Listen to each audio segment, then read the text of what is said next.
Hello, white people. I'm on CBSNews.com. How Jewish American pedophiles hide from justice in Israel. Tel Aviv. It's a tense stakeout waiting for Jimmy Julius Caro to appear. He's a wanted man and is considered dangerous. Accused of sexually assaulting a 9-year-old girl in Oregon in 2000, he fled to Israel before authorities in the U.S. could apprehend him or figure out where he went. Caro has been running from U.S. law enforcement ever since. Currently, Interpol, an intergovernmental policing organization that works with 194 countries, has a red notice to alert police worldwide that he's a fugitive. 2 years after he fled the U.S., Caro was convicted by an Israeli court of child molestation in a separate case. He served time and was released. Now another alleged Israeli victim has come forward saying he began abusing her when she was 5 years old and continued for years. Caro has successfully evaded authorities by moving between communities in Israel for almost 2 decades, and he is not alone. A widespread problem. A CBS News investigation has found that many accused American pedophiles flee to Israel, and bring them to justice can be difficult. I'm sorry, CBS News. Really? What kind of pedophiles can escape to Israel? Oh, just dual citizenships ones, jackasses.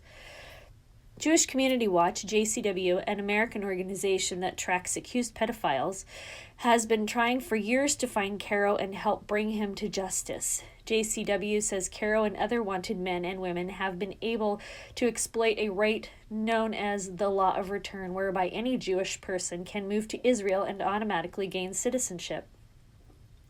Since the small organization started tracking accused pedophiles in 2014, it says more than 60 have fled from the U.S. to Israel. Given its limited resources to identify these individuals, JCW says the actual number is likely larger.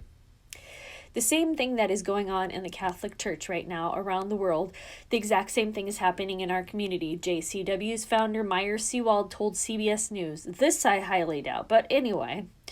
The cover-ups are the same, the stigma, the shame. Seewald says the tightly knit Jewish communities across the U.S. will sometimes meet accusations against a member with incredulity, and that can have a chilling effect. Everyone goes and surrounds this individual and supports him because they can't believe a person can do such a crime. They take the abuser's side and the abuse continues, Seewald says. They put him in another community. A few years later, he's doing the same thing, and we hear more allegations that the person is abusing children. Victims don't want to come forward when they see that. JCW says the majority of its cases originate from modern Orthodox to ultra-Orthodox Jewish enclaves in the U.S., but that it happens across the wider Jewish community.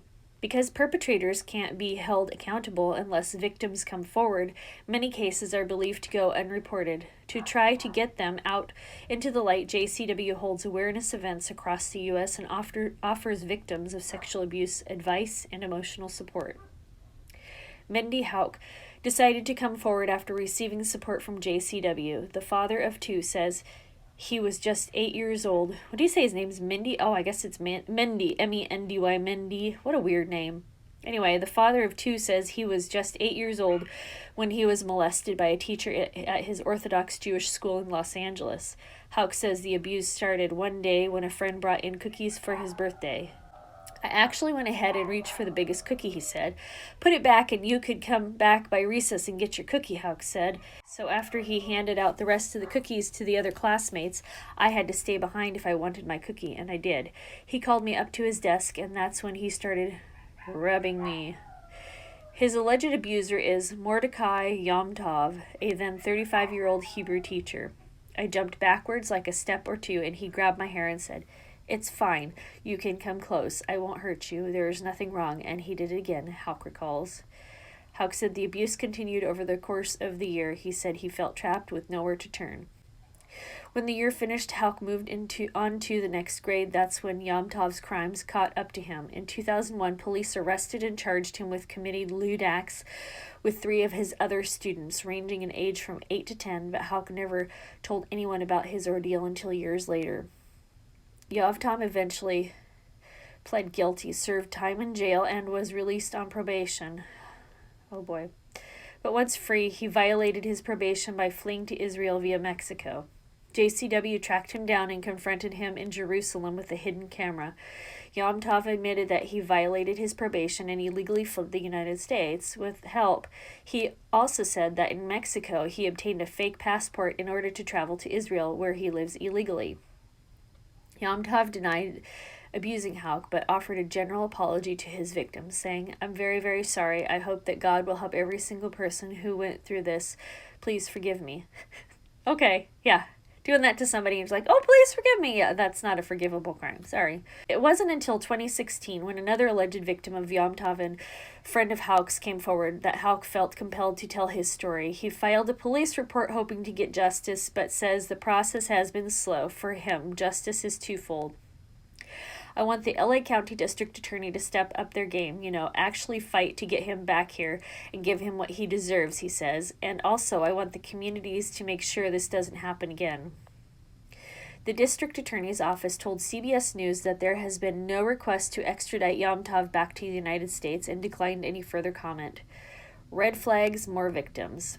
Help from the community is a reoccurring theme. Rabbi Yehuda Oppenheimer knows firsthand how a pedophile is able to flee to Israel. In 2000, he unwittingly helped Caro escape. The two met when Caro expressed interest in converting to Judaism. One day, Caro suddenly said he wanted to move to Israel. When asked whether there was nothing at all that raised red flags up to the point when Caro said he wanted to move to Israel, Rabbi Oppenheimer responded, "I wish I could say that it didn't raise any red flags, but unfortunately I can't." Caro said, "I plan to go to Israel. I need to go much more quickly than I thought I needed to go." He said that there was something in the past that happened when he was young, but nothing had ever happened since. "I felt that I could trust him, so I wrote him a letter and he bought a ticket and he left." Oppenheimer gave Caro the contact information of a family and friend in Israel to help him settle. Then one day, a close friend called the rabbi. "I'll never know exactly what happened, but something severely sexual.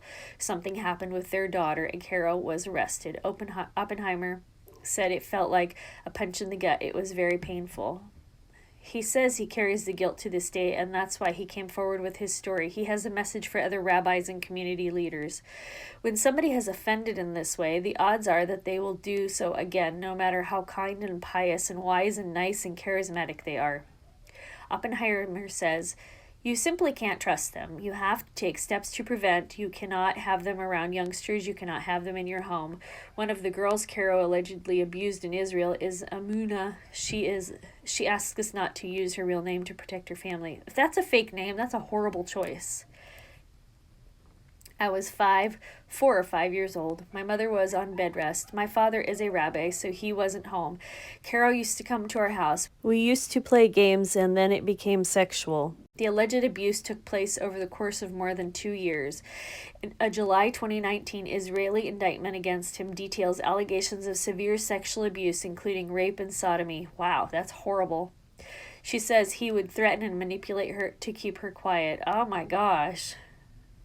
"I'm going to give you a cookie because you do it so nicely." It's all about the cookie. It's all about lying, and it's all about being so evil to a child. Amuna recalls him telling her, "He also threatened to kill my parents. He would choke me. He would hold me." Inaction, even protection. Amuna is angry that Caro was allowed to enter Israel in the first place, but JCW's Chief Operating Officer Shana Aronson said the failure begins in the United States. She says that there are elements in the Jewish community in the U.S. that are willing to help pedophiles escape. Oftentimes, there's some sort of community incentive. Either somebody owes them a favor or someone in the community's, let's say an institution, has covered up for them in the past, and they know that if this goes to court, there's a lot of civil liability coming down the line, she says. While Aronson puts blame on Jewish communities in the U.S. and the U.S. government for not aggressively pursuing extraditions, she says Israeli authorities have also failed to prioritize the hunt for suspects. She tells CBS News it would be easier for the police to locate and arrest Caro, for instance, but it has fallen instead on the JCW to track him down. Israel is known as a nation on the cutting edge of technology, but Shana says that doesn't trickle down to local law enforcement. Shana says police don't request background checks of perpetrators arrested in Israel who have recently moved there from other countries. They don't even do a Google search, she says. The general standards and protocols for investigations by local police are poor, she says. JCW says the problem reaches into the upper echelons of Israeli politics as well. They note that Yaakov Litzman, leader of an ultra-Orthodox alliance in Israel's legislature and current Minister of Health, has been accused of preventing the deportation of a Malka Leifer, a former head teacher at a Jewish school in Australia, where she is wanted on multiple charges of child sexual abuse. CBS News obtained an Israeli police recommendation that says there is enough evidence against Litzman to recommend he be charged himself with fraud and breach of trust for protecting Leifer. Litzman's office told CBS News there was not any wrongdoing. It's up to Israel's Attorney General to decide whether to indict the lawmaker. It's a good example of the lengths the community will go. JCW's Aronson says it's really disappointing and disgusting. Israeli police wouldn't comment on specific cases, but insist that they take the cases seriously and they coordinate closely with the Ministry of Justice and worldwide police organizations in order to find suspects overseas. The U.S. Department of Justice declined to comment on specific cases, but praised their relationship with Israel's law. Oh my God, of course they're going to praise their relationship with Israel's law enforcement, adding sex offenders have been successfully extradited in the past. The stakeout. On the day of the stakeout, JCW received its best tip in months that Caro was going to be at a clinic in Tel Aviv. They know he is 6'2" and over 200 pounds, but he could have changed his appearance and previous attempts to capture him have failed. Obviously, the fear is that he'll figure out that someone is looking for him and he'll bolt, Aronson says, clutching an old photo of JCW's target. An ambulance pulls up, and a man steps out with a bandaged right arm. He fits the description of Caro.